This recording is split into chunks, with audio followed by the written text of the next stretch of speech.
अब बात करते हैं स्फेरिकल मिरर्स कैसे बनते हैं, कैसे बिहेव करते हैं और इनके क्या क्या फंक्शंस होते हैं, सारा सीखेंगे इस वीडियो में। तो वीडियो को लास्ट तक जरूर देखें।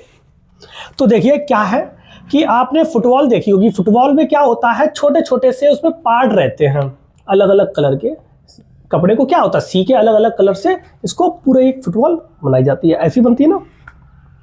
ऐसे ही क्या होता है, एक बहुत बड़ा कांच का गोला टाइप का रहता है, उसमें से छोटे छोटे पार्ट ले लिए जाते हैं और इन पर कर दिया जाता है पेंट।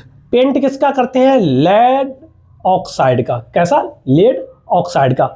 कहीं पर येलो कलर का रहता है, कुछ लोग रेड कर देते हैं, और भी कलर्स रहते हैं, लेकिन होता किसका है, लेड ऑक्साइड का रहता है। ठीक।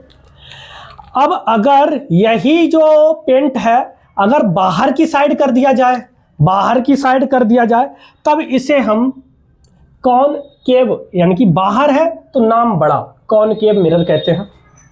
और अगर अंदर की साइड अगर ये पेंट कर दिया जाए, तब ये जो मिरर की तरह काम करेगा और इसे हम कह देते हैं नाम छोटा। अंदर तो नाम छोटा, कॉन्वेक्स, उत्तल। कोई दिक्कत नहीं। अब देखिए कि अगर मान लीजिए कि हमने एक कॉन्वेक्स मिरर लिया और इस पर हमने कोई भी एक लाइन, एक रे गुजारी, और इस पर आपको पता है कि ये पहले हमने क्या किया, इसका सरफेस ले लिया। सरफेस ले लिया, ये इस तरह से जाएगा नॉर्मल के साथ, क्योंकि एंगल बराबर होने चाहिए। और ऐसे ही एक और लिया, इस पर भी हमने सरफेस खींचा। सरफेस खींचने के बाद जब इस पर हमने नॉर्मल खींचा, ये नॉर्मल रहा, और नॉर्मल के क्या होता है, बराबर एंगल के साथ ये रिफ्लेक्ट होता है। तो हमने क्या देखा कि जो भी हमारी रेस पे डाली जा रही हैं वो सारी की सारी क्या हो रही हैं, डाइवर्ज हो रही हैं, डाइवर्ज हो रही हैं। इसीलिए इसको डाइवर्जिंग मिरर कहते हैं। कॉन्वेक्स को क्या कहते हैं, डाइवर्जिंग मिरर कहते हैं। अब बात रही हमारा कॉनकेव की। कॉनकेव में जो रे गुजारी जाएंगी वो भी आपकी सब किधर गुजारी जाएंगी, परावर्तक तल, रिफ्लेक्टेड सरफेस पर गुजारी जाएंगी। ये मैंने मान लीजिए डाली, ठीक, ऐसे डाली, ये क्या होगी, इस तरह से नॉर्मल रहेगा, नॉर्मल रहेगा तो ये इस तरह से आएंगी। ऐसे ही ये जाएंगी तो ये भी क्या होंगी, इस तरह से अंदर की तरफ आएंगी। तो ये क्या करती हैं, जो भी हमारी रे होती हैं उनको क्या करती हैं, कन्वर्ज करती हैं। क्या करती हैं, इकट्ठा करती हैं, एक जगह पे लाके मिलाती हैं। तो इसीलिए इसको कन्वर्जिंग मिरर कहते हैं। ठीक, कोई दिक्कत नहीं, यहाँ तक किसी को कोई समस्या नहीं। अब हम इनके कुछ पार्ट्स की बात करते हैं कि कौन सा पॉइंट क्या कहलाता है, पूरा का पूरा अब हम सीखने वाले हैं। तो देखिए, जैसे सबसे पहले हमने एक मिरर बना रहे हैं, वो भी बना रहे हैं, बताना कौन सा है, कौन सा मिरर है ये, कॉन्वेक्स। कौन सा है, कॉन्वेक्स। अरे बुड़बक, कॉनकेव है, बाहर है, नाम बड़ा, बाहर नाम बड़ा, आउटवर्ड में जब होगा तो नाम बड़ा होगा, कॉनकेव होगा। ठीक, इस पर क्या किया हमने, और ये जिससे खींचा गया ना, वो मान लीजिए कि ये एक पॉइंट है, यानी कि क्या किया, जिससे गोल, अब मान लो हमारा स्फीयर है, स्फीयर है तो इसका कोई ना कोई सेंटर होगा, तो जो सेंटर है वो ये रहा। ठीक, सेंटर ये रहा, और जितना भी हमने खींचा है, जितना भी हमने कांच का पार्ट लिया है, उसको हमने नाम दे दिया MN। यही आपका रिफ्लेक्टेड पार्ट का काम करता है, इसको हम कह देते हैं अपर्चर ऑफ द मिरर। क्या होता है ये, अपर्चर ऑफ द मिरर होता है। It is the affected diameter of spherical mirror. ये क्या है, डायमीटर है स्फेरिकल मिरर का। ठीक, इसके बीचों बीच में, बीचों बीच, बिल्कुल बीचों बीच में जो होता है उसे कह देते हैं हम पोल। क्या कहते हैं, पोल, ध्रुव। देखो, the centre of the spherical mirror, ये क्या होता है, सेंटर होता है, बिल्कुल बीचों बीच का भाग।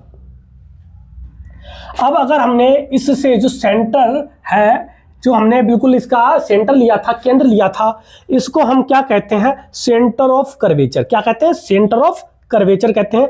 The centre of the hollow glass sphere of which the mirror was a part, यानी कि ये उस स्फीयर का भाग होता है जिससे कि कांच जिससे कि हमारा ये मिरर लिया गया है, ठीक है।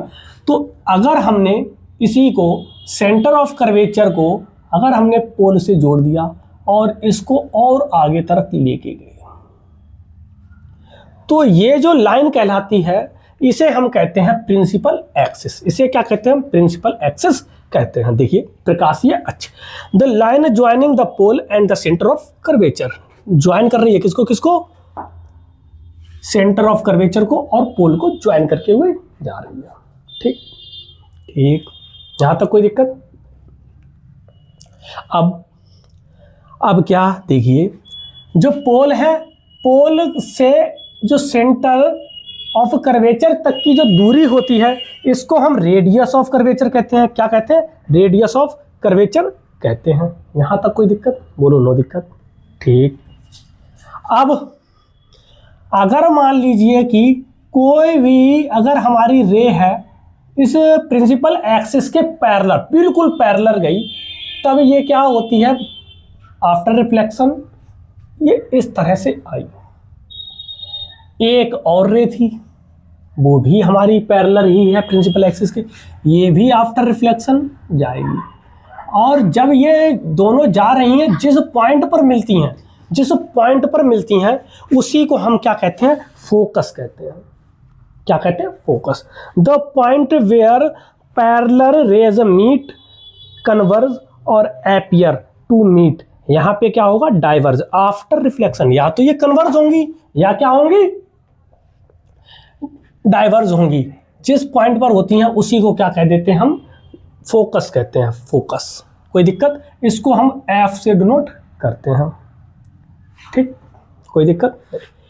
अब अगर पोल से एफ तक की दूरी ली जाए, पोल से एफ तक की जो दूरी ली जाए वो हमारी होती है फोकल लेंथ। लिखी नहीं है, लिख दे रहा हूं।